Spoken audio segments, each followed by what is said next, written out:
netball, I was more focused on athletics, so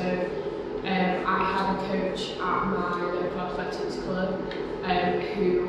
was we just worked really well together, pushed me to my limits, and I felt like I got absolutely my best out of every training session, whether competitions were positive or maybe not at the best of my performance.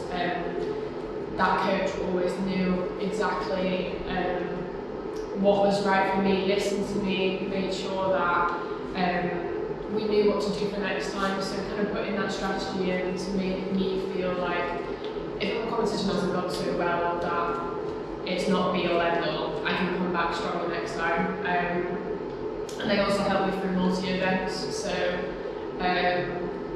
primarily I was a thrower when I was at athletics, but I kind of went into jumps, and he helped me massively just grow my confidence throughout sport, and obviously all the additional gym training as well was really helpful for both my athletics and my netball.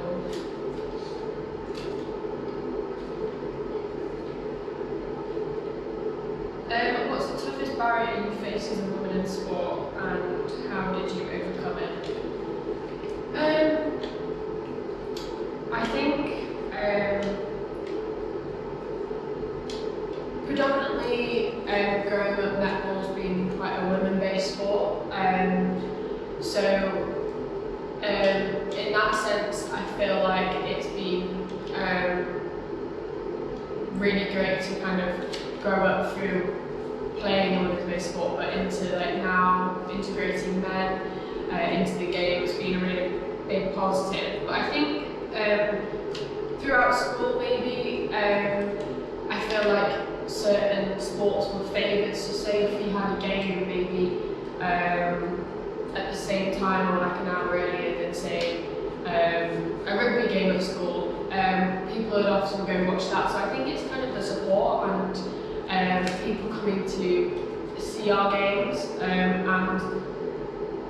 us know that like people are behind us. I think at university especially, the people that are coming to watch our games has grown massively since I started, but obviously still continuing to try to build that support and background behind the fixtures of games would be really good. So I think it's, especially this year, we've been trying to put netball on the map a little bit more and promote all of our stuff on social media, because that's kind of how everyone accesses things nowadays. So trying to make engaging content and show that netball games are great to come and watch.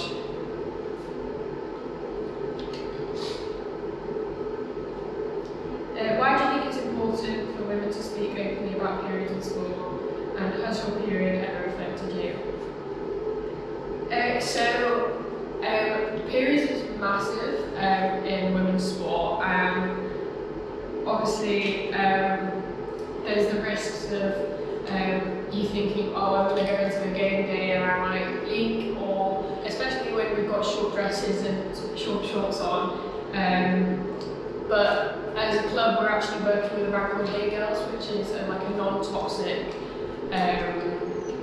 sustainable brand that are working towards eradicating period quality. So as a club, kind of working together to create content and make and put women's sport and periods on the map. So just making sure that one, girls feel comfortable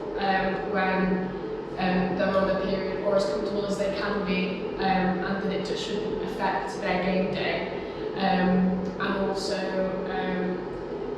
just making it more of a normal thing. I think it's quite like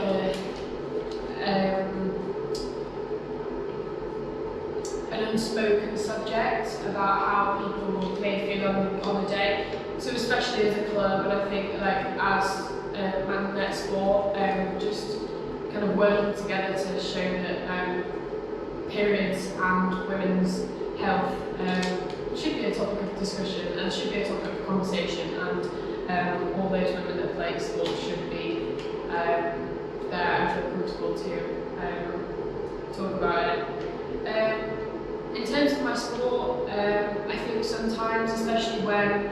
it might be earlier on in your period where you're having cramps or it's slightly heavier, I think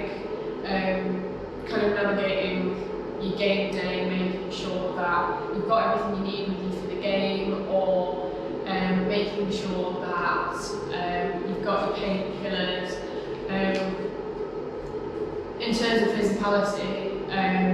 nothing changes much apart from feeling a little bit weaker, so I think it's just making sure that you're kind of ready for the game.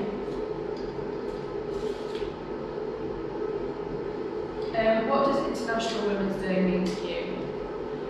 International Women's Day, kind of, for me personally, is just putting women, and especially like to do with me at university, kind of putting women's sport on the map, so making sure that women know that they are powerful and kind of forced to be reckoned with, and that it's a day of celebration to show that all the hard work that we've done over the years and in modern times, how great we all are.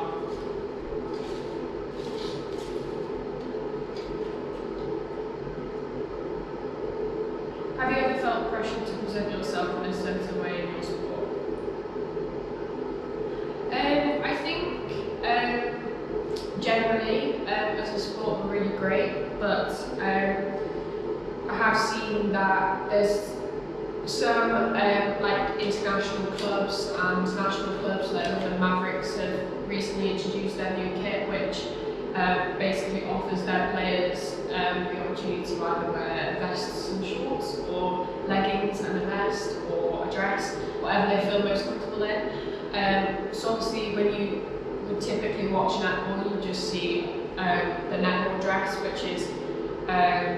often quite short, sometimes doesn't fit really. So I think